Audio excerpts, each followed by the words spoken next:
The Florida Panthers just made a major statement in their game one win last night. I will go over stat lines as well as a little post game analysis, and we'll talk about a little bit about what Paul Maurice is going to do for their game two matchup and how he thinks things will play out moving forward. We'll also go over what the goaltenders ended up doing in last night's big time game. Guys, thank you for joining me on Panthers Digest. I'm your host, Greg Andrews. And guys, click that subscribe button at the bottom there. Make sure you stay up to date with all of your pre and post game analysis, news, injuries, anything and everything that comes to your defending Stanley Cup Panthers and their journey to hopefully repeating as champions. So, guys, last night's victory, pretty dominating by the Florida Panthers. The only stat line where they did not dominate was in shots, but it didn't matter whatsoever because every other facet of the game, they were on top of it, guys. They looked like the team that where they left off last year, winning in not necessarily dominating fashion last year in game seven, but yesterday's game was a total takeover by the Florida Panthers. They looked fantastic. 6-2 last night, guys. Matthew Tkachuk came out, and it was a sight for sore eyes to see him on the ice. He looked great. He was skating around wonderfully. His hand-eye coordination was fantastic. His movement with the puck in front of Vasilevsky, man, he looked on top of it, and he didn't even play that much. Under 12 minutes on the ice, guys. But we'll get into that in a minute. So, storyline here, 6-2. Panthers dominated. Not even close. They looked great. That's it. They looked great. From across the board, from defense to offense, they looked incredible. Their forechecking was absolutely spectacular. And we're going to start going over some of these stats right now. The head-to-head stat lines here, like I said, 22 shots to 17. I wouldn't say they were outdone on shots. No, you were behind by 5 shots. Not a big deal.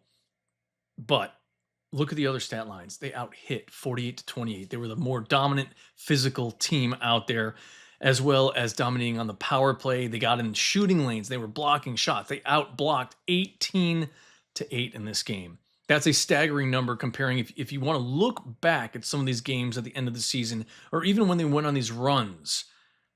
Block shots, that's going to be so big for this team against such a high-powered offensively team that is the Tampa Bay Lightning, and as well as on their power play too. And they shut them down for the most part last night, only allowing 1 goal in 3 power play opportunities. And what was even bigger was the Panthers went a perfect 3 for 3 on the on the power play. Excuse me.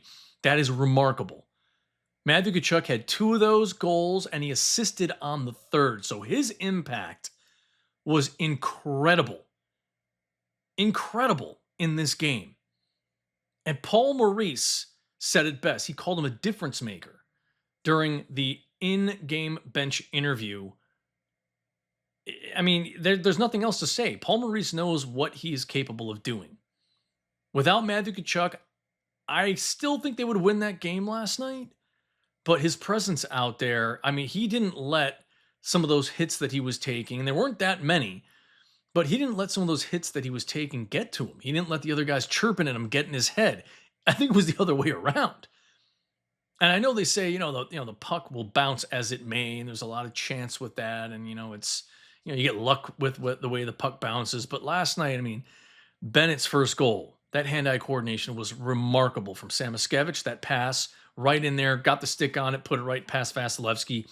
The team just looked like they were firing on all cylinders, and that should scare the rest of the league because they're coming to win that cup this year, and it looks like this is the most dominating game 1 win of all of the series that I have seen. And again, this was the last game 1 of all the series. Game 2 is coming up tomorrow night. I think Tampa's going to come out a little more physical, but let's go back to the stats here. 5 takeaways for the Panthers. They gave away 13. I mean, it was the Lightning just looked like they were not in sync. It looks to me the matchups weren't there for them.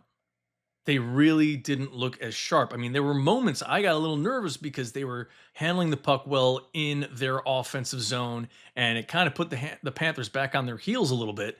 But they did a great job defensively. The Panthers really, I mean, they looked sharp on defense. They looked sharp on offense. Like I said, that the poke checks, the forward checks, controlling the neutral ice, it was great. And that physicality, I think that is the thing that is going to win the series: is who is going to be more physical. And the Panthers this year have been the most physical team in the NHL. I can't remember what the stat line is, so I'm not going to go in there, but they had the most hits in the league. And if they can keep that up for all of the 2025 playoffs, they have a very, very high chance of repeating as Stanley Cup champions. So as we look at the stat lines here, obviously it was all about Matthew Tkachuk, 2 goals, 1 assist, all of them happening on power plays. But the other one, if you look at the very bottom there for defenseman, Nate Schmidt had 2 goals too. His first multi-goal playoff game. Awesome to see him getting in the action. He had a phenomenal game too. We got Reinhart got in there as well, which was awesome to see him getting on the board early, because hopefully that'll jumpstart him to keep scoring in every game, because when he gets hot, there's really no stopping him. So overall, great performance by the team as a whole. A great performance. It was exciting to watch. They didn't let up off the gas at all. And when it seemed like there might have been a couple of moments where you're like, oh no, we're getting on our, getting up, pushed back on our heels defensively. It got a little scary, but they held their own. Awesome job by the whole team. It was exciting to watch. Sergei Bobrovsky led in 2. Almost a 91% save percentage. Okay. Stop. 20 of 22. I'm not even going to get into Vasilevsky's numbers. He had a rough night. The pucks were bouncing the way for the Florida Panthers, but they were also getting more in that open ice area. I mean, the score by Matthew Tkachuk, who got that pass right in front of Vasilevsky when he's right in his face, and he just controlled the puck back and forth, opened up that 5-hole that wasn't, I mean, it was just a gaping, massive, like manhole-sized hole in between Vasilevsky's legs, and made it look real easy. And again, Matthew Tkachuk looks incredible right now. He looks healthy. He looks focused. He's ready to go. Again, it's playoff Tkachuk right now. That's the way that I see him in this series as of right now. He's going to be that difference maker, but we'll get into that in a second. So, some interesting notes from Jameson Olive. He's the beat writer for the Florida Panthers. Big time face-off wins, and that was the other thing I wanted to talk about. Panthers dominated inside the circle. Barkov going 14 of 18. We need him to win in the faceoff circle. That's going to be another area key for every single game in this series, as well as other series moving forward, that we have to be winning in the faceoff circle, so we could, draw up some defensive plays, get the puck out of the zone, so that way we can get some changes on the, defensive lines, offensive lines, all that. And we've got to make sure that we can control inside the offensive zone right away. When we're able to do that, the chances for us to score go up high. I mean, that's a generality, but as for the Panthers, the way that they're able to control and move the puck, set up their offense, put some traffic in front of the goaltenders, even if it's Vasilevsky, whoever it might be, that is going to be their bread and butter moving forward. Bobrovsky, 17 saves on 18 shots for 5-on-5, incredible numbers again. Jones, he's a beast. He'll if he has to play 30 minutes on the ice, he'll do it. I know he would. So exciting numbers to look at. And as we look forward, you could say, Chucky's back. He's excited to play. Best thing in the world is being out there competing. He loves it. He loves it, loves it, loves it. I love this. The Florida Panthers have no injuries right now. That is a big, big thing to look at here, because if you look here, Cirelli, if he is out for the next game, that could be a big loss for them on offense, because he does help generate a lot of their offense when he is out there. And he's a little bit scrappy too, so we will see. I'm sure he'll be back, because all of these guys are tough as nails when it comes to playing in the playoffs and moving forward. So as we move forward, guys, we're going to get into some of the quotes from post-game conferences. Paul Maurice talking about Matthew Tkachuk. Incredible hands. Great gift for the emotional needs of the game. He'll get out there, he'll hit.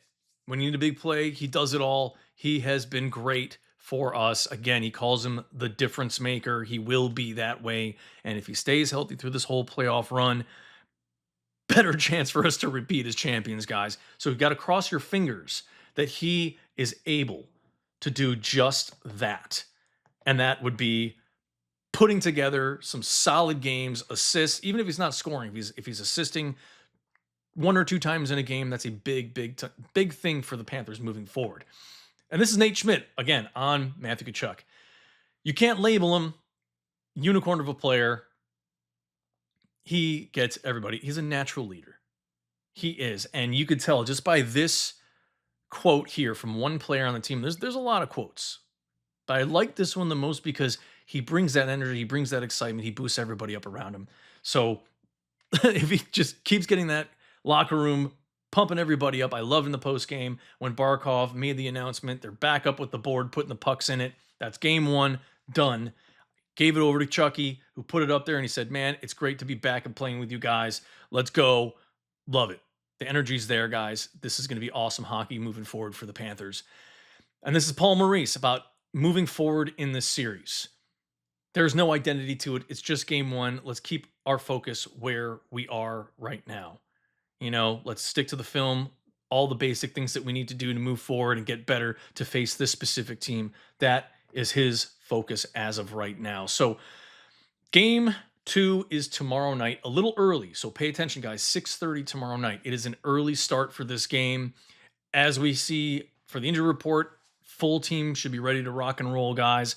Another exciting physical game. I think it will be a lot more physical from both ends, I believe, for game number two. And as Panthers fans, guys, let's cross our fingers that they can keep up and just start from where they left off in game number one. Big win, 6-2, guys. Ooh, let's hope it's not that long of a series and they can just keep moving forward and kind of finish like they did last year. Hopefully sweep them in four. If not, maybe in five, they'll go gentleman's sweep. But guys, I'll be back tomorrow with a little pregame analysis to go over what to look for in game number two. If there's any line changes, I will give you guys an update on that, as well as if there are any injuries. But right now, clean slate on that injury report. Thank goodness. But guys, enjoy the game tomorrow night. I will post another video and go over those lines as well as the pregame analysis. But yeah, I will talk to you guys tomorrow. Enjoy the rest of your day. Go Panthers.